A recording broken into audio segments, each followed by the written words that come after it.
Welcome to meeting number 4 of the Standing Committee on Transport, Infrastructure and Communities. Today's meeting is taking place in a hybrid format, and members are Mr. attending. Chair? Yes, Mr. Kellaway. Sorry to interrupt. I want to making sure my hand is up, just up to be on the speaking order, if that's possible. I'm not sure. I have your hand up, Mr. Kellaway, and I have Mr. Albus's hand up as well. Okay, thank you. Point of order.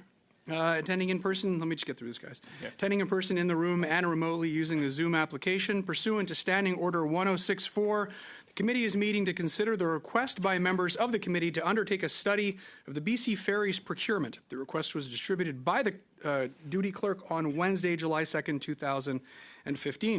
2025, excuse me. Before we continue, I'd like to ask all in-person participants to consult the guidelines written on the cards on the table. These measures are in place to help prevent audio and feedback incidents and to protect the health and safety of all participants, including, of course, our interpreters. You will also notice a QR code on the card which links to a short awareness video. I'd like to take a moment to remind all members of the following points. Please wait until I recognize you by name before speaking. For those on Zoom, at the bottom of your screen, you can select the appropriate channel for interpretation, either floor, English, or French. For those in the room, you can use the earpiece and select the desired channel. A reminder that all comments should be addressed through the chair. For members in the room, if you wish to speak, please raise your hand. For members on Zoom, please use the raise hand function, which we've already done, apparently.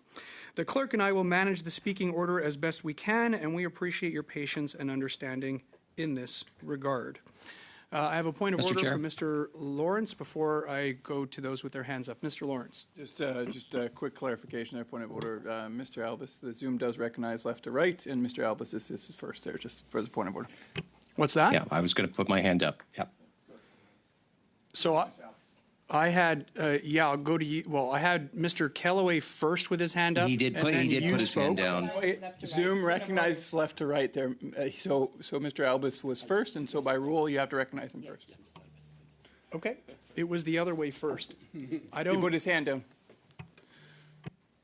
So how did that switch over? I don't know. I didn't put my hand down. Yes, I didn't touch did. a thing.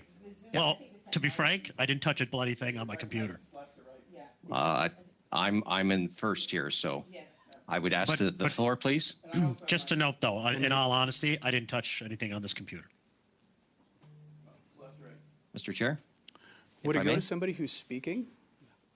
Okay, motion for the consideration of the committee today that pursuant to Standing Order 108. Hold on a second, Mr. Albus. I'm just conferring with the clerk. And I'm just trying to figure out why Mike Callaway was in the top left, you were in the top right, both with your hands up, and then it switched over. That's all I'm asking. Now someone switched off mine here, so I would just like to be able to continue, sir, because we did request, Conservatives and the Bloc did request today's meeting, so I think it's incumbent upon the chair to allow us to go first. I mean, I can. I also want to do right by Mr. Kellaway. Thank Mr. you. Kellaway, you had your hand up first. Do you want to cede the floor to Mr. Albus? Well, I had it up first, so I was planning but to go I had first. the floor here, so it's Mr. Chair. Okay, I so think you have to rule on Mr. this. Albus, I'm not trying to play games. He was first on the left. You were on the right. Both had your hands up. From my interpretation, He had his hand up, Mr. Chair. He had his hand up before it began. Mine was clearly up when you began the meeting. So he actually pulled his hand down. I've been patient here. It was Conservatives that asked for this hearing along with the Bloc.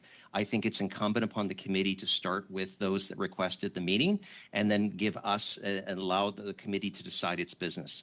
So if you'd like, I'd like to start that pursuant to Standing Order 108. Mr. Kellaway, you have your hand up. Go ahead.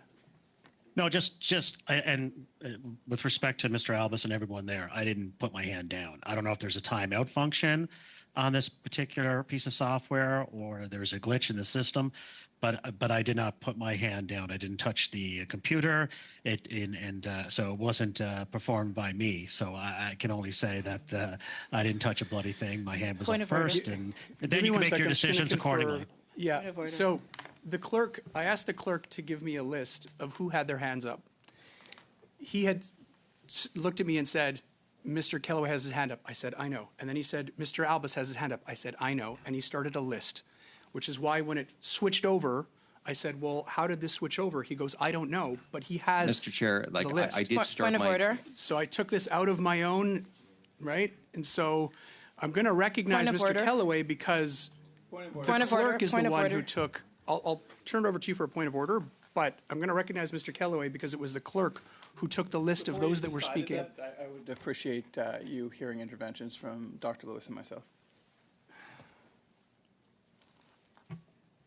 So I'm going to allow Mr. Kellaway to speak, and then I'm going to turn it over to you. I would challenge the chair.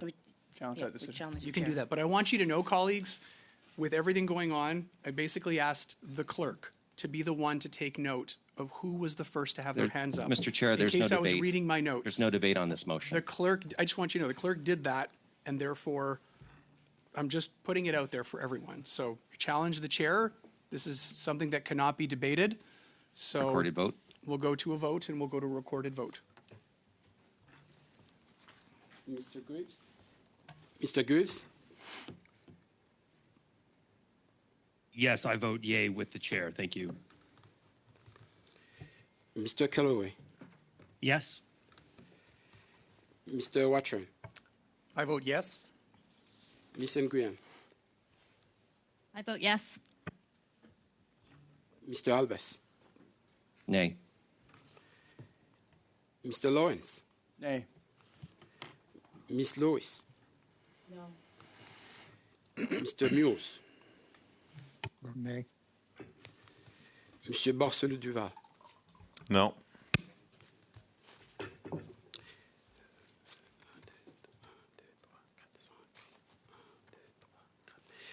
Nays 5, yeas 4. Okay, so based on what they're saying.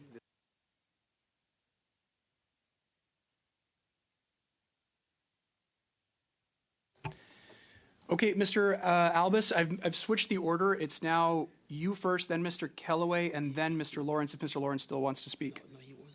Thank you, Chair, and Okay. thank you, committee members. That pursuant to Standing Order 108, the committee urgently undertake a study of the Canada Infrastructure Bank decision to provide $1 billion in low-interest financing to BC Ferries for the purchase of new vessels from a Chinese state-owned shipyard. The committee hold one meeting to receive testimony from the following witnesses for an hour each, separately, and that this meeting be convened as efficiently as possible within 30 days following the adoption of this motion. 1, the Minister of Housing and Infrastructure. 2, the Minister of Transport and Internal Trade. 3, the CEO of the Canada Infrastructure Bank. 4, the CEO of BC Ferries. And immediately following the conclusion of witness testimony at the meeting, the chair be instructed to recognize a member from an opposition party for the purposes of considering a motion containing recommendations related to the study, and not more than 1 hour be provided for debate on the motion, and that every question necessary to dispose of the motion be put before the meeting can be adjourned. And en français, que conformément à l'article that pursuant to Standing Order 108, the committee undertake, as urgently as possible, a study regarding the Canada Infrastructure Bank's decision to provide $1 billion in low-interest financing for the purchase of new vessels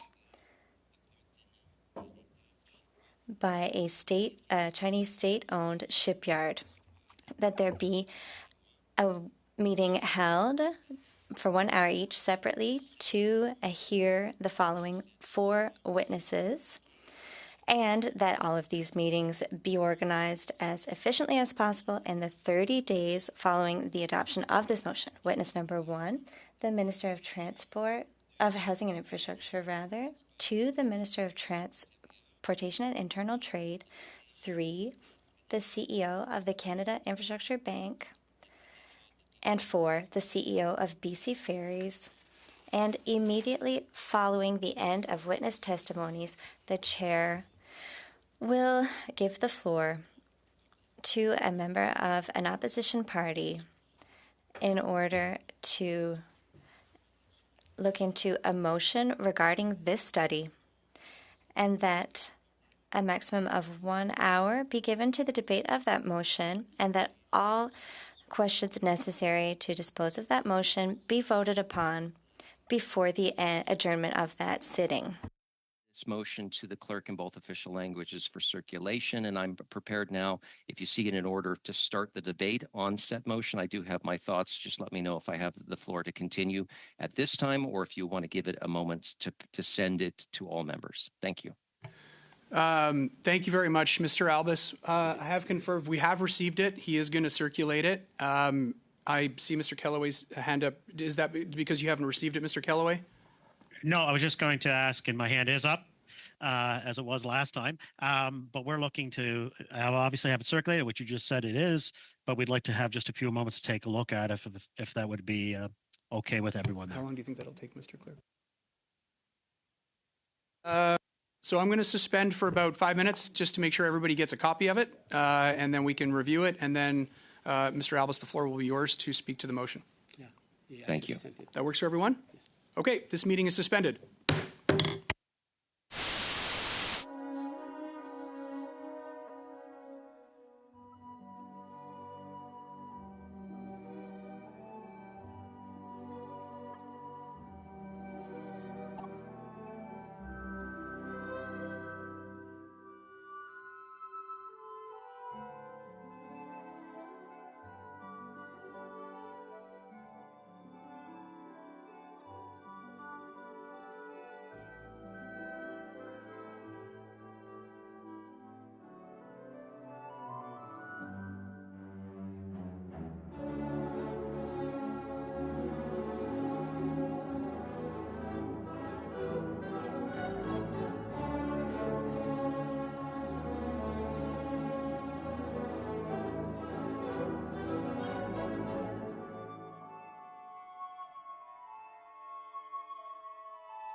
this meeting back to order.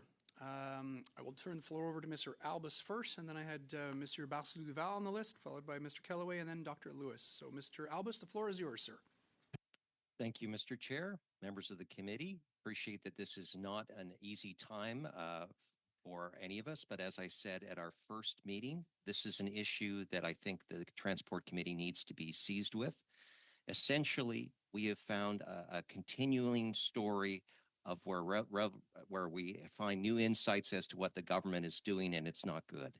Originally, when I pressed the Minister of Transport on this in the House of Commons, she actually said that she wrote a letter outlining her concerns that the BC Ferries, which is owned by the good people of British Columbia, was purchasing ships.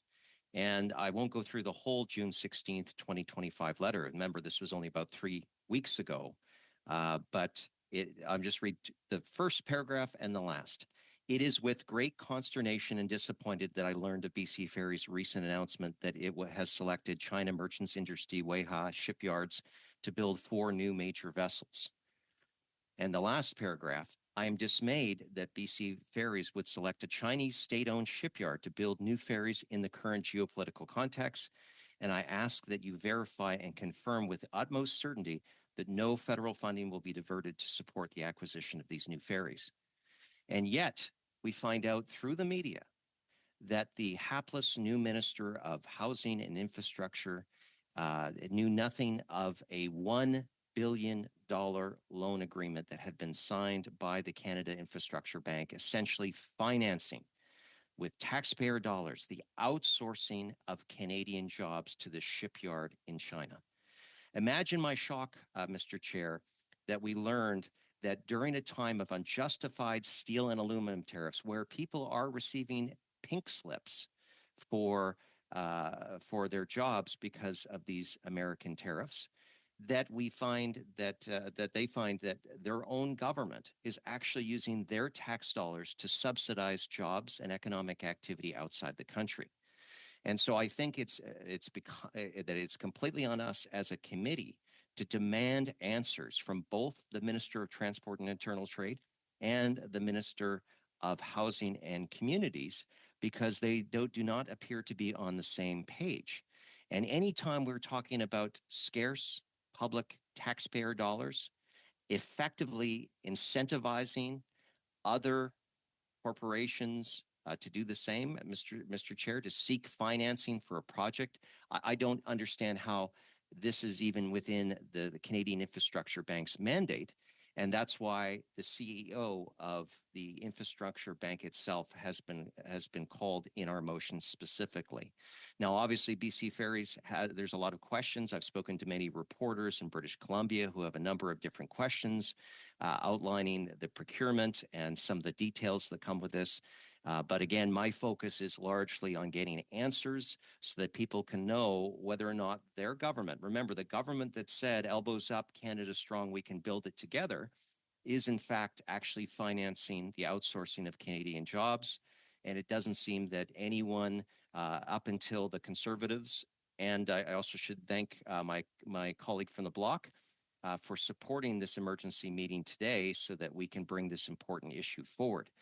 Mr. Chair, last thing I'll just simply say, Conservatives are demanding answers for concerned Canadians, many who are facing job losses in their communities over unjustified steel and aluminum tariffs, and yet they read in their newspapers that their own governments, both provincial and federal, and particularly as a federal member of parliament, I find it outrageous that the Crown Corporation, known as the Canadian Infrastructure Bank, is actively financing the outsourcing of Canadian jobs. This is wrong. We need to have some answers to the government's true position on this, because we have conflicting reports that have played out over the media, and I really do hope that this committee can get behind this particular motion and that we can have those ministers and CEOs of these corporations and from the Canadian cabinet come and actually answer our questions, as uncomfortable as they may be. Thank you, Mr. Chair. Thank you very much, Mr. Albus. Mr. Kellaway. Thanks, Mr. Chair. I appreciate the time. Just on the motion here, a couple of things come to mind. I don't believe that we should conclude a study or make recommendation without careful consideration to any study. So from my point of view, any report should have expert analysis done by the committee's analyst, and we shouldn't guillotine or presuppose the witness testimony by making recommendations right after. We should hear from the witnesses first, so we shouldn't basically presuppose the outcomes of the study. For example, a member is more than welcome to make a motion, undertake a report, but that should be done by analysts following witness testimonies. So from our prerogative, we would, look to strike that last paragraph of the conservative motion. And I put that up there for consideration. Thank you. Thank you very much, Mr. Kellaway. So you're putting forward an amendment to scrap the last paragraph. Yeah, but I understand that Xavier also has time as well, so I don't want to jump the line there. If you're putting forward an amendment, though, the discussion then becomes about the amendment. Well, then I would put forward the amendment then. Okay. Did everybody understand what Mr. Kellaway just put forward as an amendment? Basically, Mr. Chair? scrapping the last paragraph. Okay. What would the last, so starting with and immediately following the conclusion? Is that correct? Okay. Do members all understand the amendment put forward by Mr. Kellaway? Excuse me. So we'll begin discussion. I'll create a new list on the amendment. Yeah. I have Mr. Barcelou Duval followed by Mr. Albus. OK, merci, Monsieur le Président. Thank you, Mr. Chair. Have you given me the floor? Okay, perfect. It wasn't clear. So, regarding Mr. Kellaway's amendment, to a certain extent, I share Mr. Kellaway's concerns that he raised, and that is why I myself, I prepared another amendment which could also allow the committee to look into what we wish to do, what we would like to do with the witnesses who we will hear from here in committee when we will hold those meetings. I think it's important for us to hear from those individuals at the committee. I think it's important for them to come and speak to us. The Canada Infrastructure Bank, which allocated the $1 billion. Also, the question of BC Ferries. They're the ones who made the decision to give the contract to a Chinese shipyard, and the two ministers involved. I would much like to know how they will defend this decision to give $1 billion in public funds, which will end up directly in a Chinese state-owned shipyard's pockets. I think that supporting, or rather, I find this a surprising decision, and it's not the first time we've heard about this file. This was the business's decision, and even if we might find it unfortunate or questionable, it's the British Columbia company who made this decision, and that was not the federal government's decision. However, the federal government did decide to give quite a handful, $1 billion, to that company. So it is important to me for us to hear all of those witnesses, for us to hear explanations of these decisions. Also, in Quebec, there are important ferry matters, especially in the Magdalen Islands, where they are looking for a ferry to complete the work that is currently carried out by the Magdalen II, because the Magdalen II needs to undergo repairs, and the federal government has proposed $6 billion over a number of years. But the Magdalen Islands ferry has had to wait for a number of years now because the federal government has absolutely not allocated sufficient funding for this important matter to residents of the Magdalen Islands. It's very serious if there is no longer a ferry. The residents of this island will no longer be able to go there, and neither will goods, etc. it seems very easy for Ottawa to write out checks, and I'm pleased to hear that our neighbors in British Columbia can have this funding for their ferries. But I would really like to see the federal government be as enthusiastic in financing Quebec's needs as those of BC. Thank you very much, Mr. Barcelo-Duval and Mr. Albus. Thank you, Mr. Chair. And what I'd like to just point out about Mr. Callaway's amendment is effectively he wants to push any timely recommendations as far back as possible to give the government as much clearance as possible so that they can either let the story die over the summer. And, you know, as responsible parliamentarians, if we expect to have a government, a minority government, I'll just remind everyone, that will listen to Canadians and listen to their representatives, it's important for us to be able to immediately make recommendations that the government will see and hear, and to have those recommendations, if we find through the process there's important public policies such as not financing with federal tax dollars through the Canadian Infrastructure Bank, you know, steel, aluminum, and shipbuilding jobs in another country, particularly China. So this is an area that Chrystia Freeland, the Minister of Transport, has been very public about, that she has huge concerns. So therefore, I think that we need to be able to push those in power positions of leadership, that they immediately act on something. I do not need an analyst, with all due respect, analysts do very good work, but I do not need to have an analyst give me a data-driven response for something that I know is wrong. Outsourcing Canadian jobs is always wrong, and it's even worse when we have these unjustified steel and aluminum tariffs. I hope Liberals will understand that. I hope that they will not support this amendment. Thank you. Thank you very much, Mr. Albus. I'll go back to Mr. Kellaway. Yeah, just a couple of key points on what's been said here. For me, the amendment is put forward because it's the responsible thing to do in terms of the analysis of the witness testimony, and not presuppose those recommendations.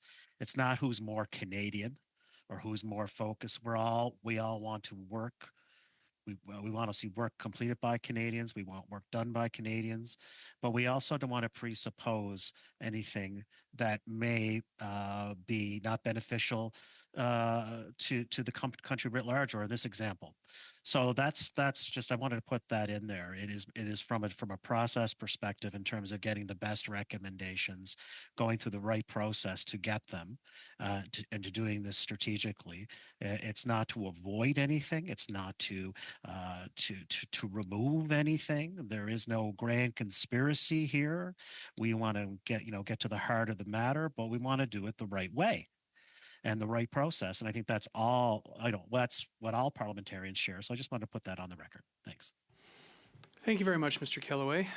I have nobody left in the speakers list for the amendment proposed by Mr. Kellaway, and therefore we will go to a vote. I'll turn it over to you, Mr. Clerk. Recorded vote, please. Yes, recorded vote.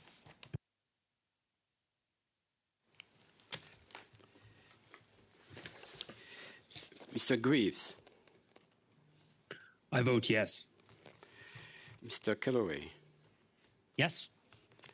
Mr. Watron, Je vote oui. Ms. Nguyen, I vote yes. Mr. Albus, No. Mr. Lawrence, No. Ms. Lewis, No. Mr. Muse, No. Monsieur Barcelo-Duval. Non. Yeas 4, nays 5. The amendment doesn't carry, which now brings us back to the discussion on the motion put forward by Mr. Albus. And next on the list, I had Monsieur Barcelo-Duval, suivi par Dr. Lewis. Monsieur Barcelo-Duval. Merci, Monsieur le Président. Thank you, Mr. Chair.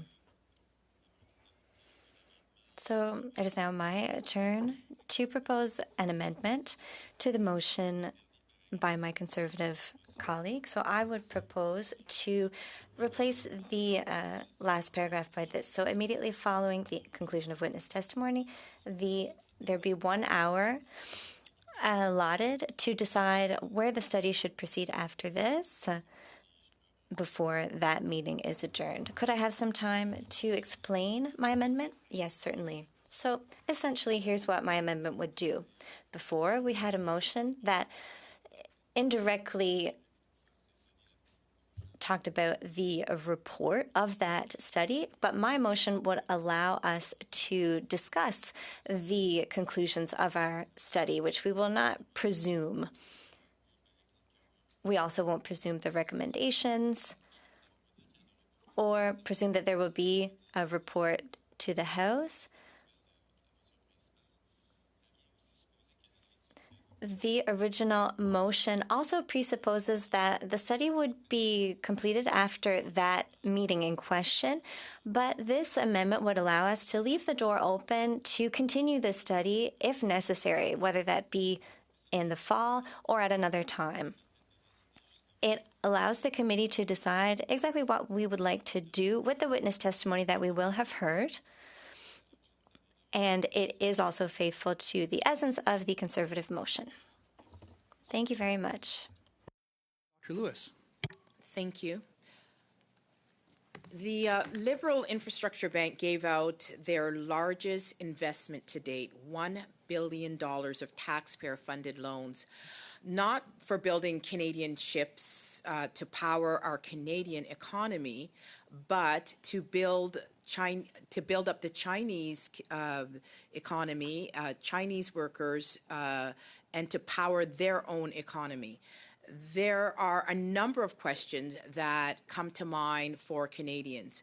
Firstly, Canadians want to know, why has taxpayer-funded Liberal Bank not ensure that its loans are not being used to fund industries in foreign nations? The question also arises, how did the Minister of Infrastructure and this Liberal government allow this to happen? This is not what Canadians expect when the Liberal government said that the bank would catalyze investments and that they would leverage private sector dollars. The Trudeau, now Carney-backed Canada Infrastructure Bank, is funded with $35 billion of taxpayer money, and it's being used, those taxpayer funds are being used to ship jobs essentially overseas and selling out the Canadian shipbuilding industry, all at the expense of Canadian workers. What this motion is about is a very serious matter to Canadians and to our Canadian economy. The Liberal government and the Infrastructure Bank are actually complicit in offshoring Canadian jobs, and this is a very serious issue. This is especially outrageous at a time when our steel workers and industry are under attack from unjustified U.S. tariffs. The CIB is complicit in undermining Canadian competitiveness, and they must be held to account for how they have allowed this to happen. There is actually no excuse that the Minister of Transportation, who has been in cabinet for at least 10 years, omitted the fact that this $1 billion financing is from the Canada Infrastructure Bank. Her strongly worded letter to her provincial counterpart actually made it sound as if her government had nothing to do with financing the Chinese ships. How could this government feign outrage at the investment, yet not know that they were bankrolling it at a subsidized rate, sending Canadian jobs abroad?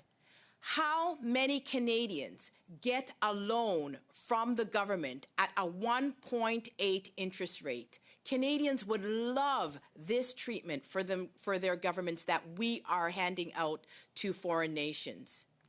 This $1 billion funding to China is Liberal incompetence at best and deliberately misleading to Canadians at worst.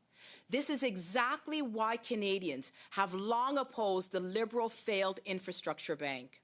Where is the transparency? And why are they funding projects that are taking jobs from Canadians and giving them to countries with much lower labor standards, much lower environmental standards, and much lower ethical standards? The bank has also struggled to attract private sector investment, barely 1-to-1, even though they promised a 6-to-1 ratio. The bank has not only failed to attract any private sector investments, they have gained taxpayer dollars and have channeled it away from Canadians to a Chinese state-funded shipyard. The Standing Committee on Transport, Infrastructure and Communities several years ago also determined that this infrastructure bank was not fixable. And so they made only one recommendation in their report, and that was to abolish the bank.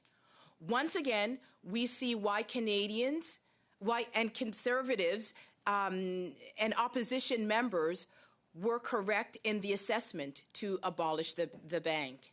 This is yet another example of why conservatives do not have any confidence in this bank. The bank's decisions are suspect and were made behind closed doors, the ramifications of which is such that the decisions came at a pivotal time to Canada and struck a very hard blow to the Canadian employment sector and Canadian workers. The CEO and the Minister of Infrastructure must answer for this. Liberal ministers have often denied having responsibility for the bank's investment or spending, saying it is arm's length. But that is no excuse when the stakes are so high. Canadians need answers to how their hard-earned tax dollars are being spent. The CIB characterized this investment as supporting essential, quote-unquote, service upgrades and, quote, green infrastructure. But it does not reflect the original promise of public-private partnership, a model that was Mr. Chair, supposed point of to... order. The member point doesn't of seem to order be by Mr. speaking to Greaves. the amendment that's been tabled. We're jumping ahead and seemingly speaking to the substance of the agreement that's been struck in British Columbia. Could we perhaps focus on the amendment as tabled? Thank you, Mr. Greaves. I'll just ask the member to make link or reference to the amendment that was proposed by Mr. Barcelou Duval in the remainder of her remarks. The amendment is to have additional time for the hour, and I'm substantiating why Mr. Barcelou Duval's amendment is in line and why we will need that extra time. So this is what I'm speaking to. Thank you.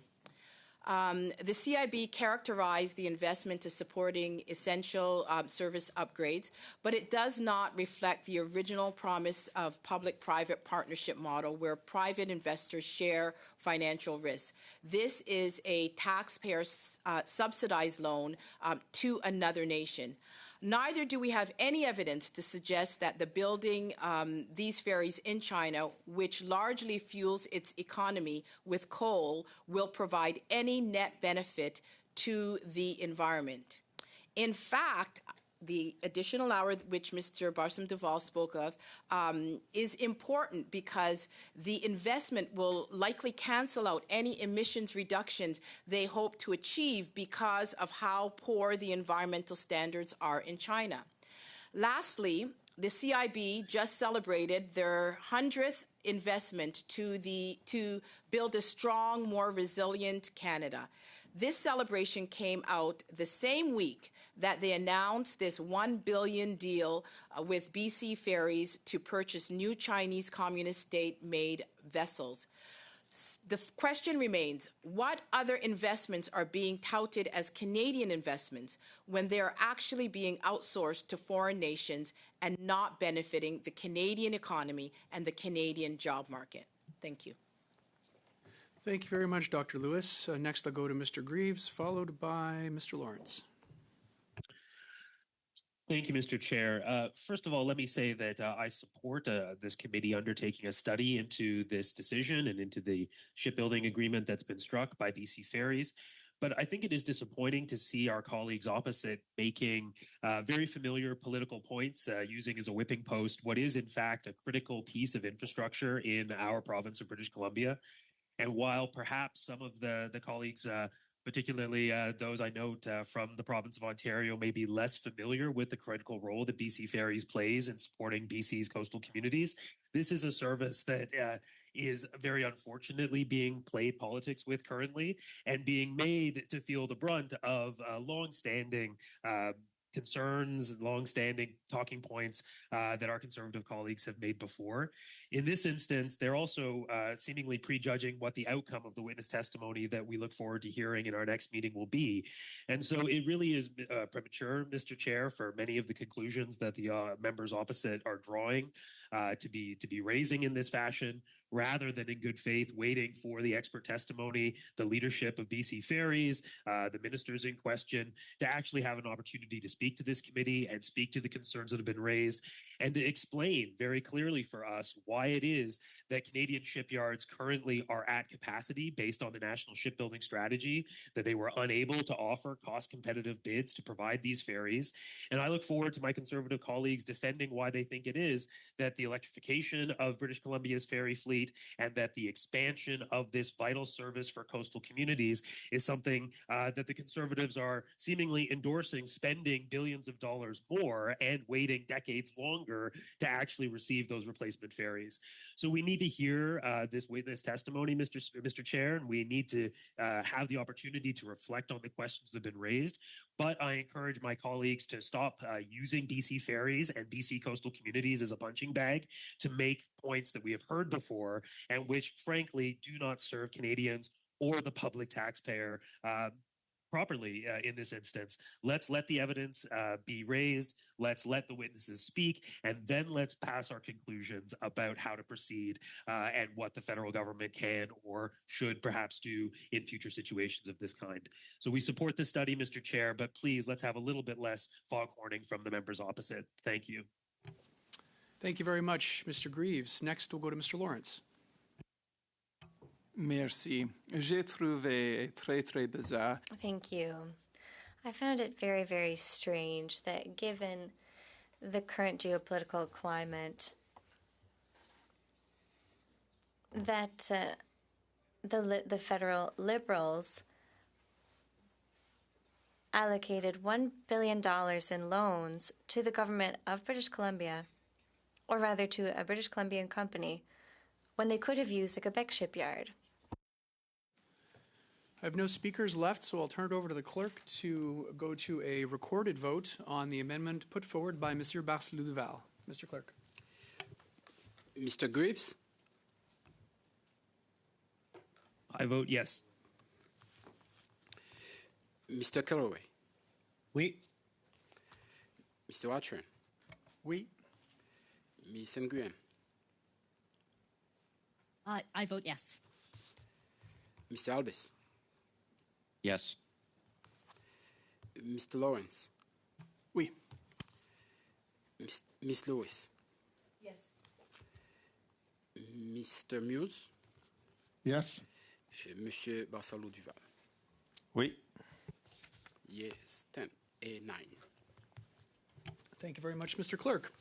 So the amendment carries, and now we will go back to the motion as amended by Monsieur Barcelou-Duval. I have Mr. Albis's hand up. Mr. Albis, the floor is once again yours.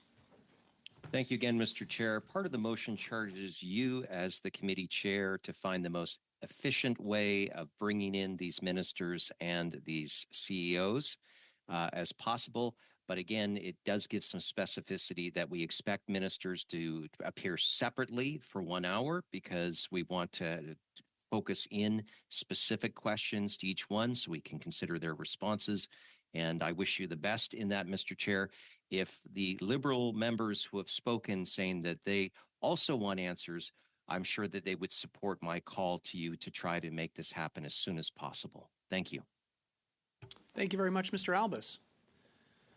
I see no other members who wish to speak. Oh, Mr. Barcelou-Duval, vous avez la main.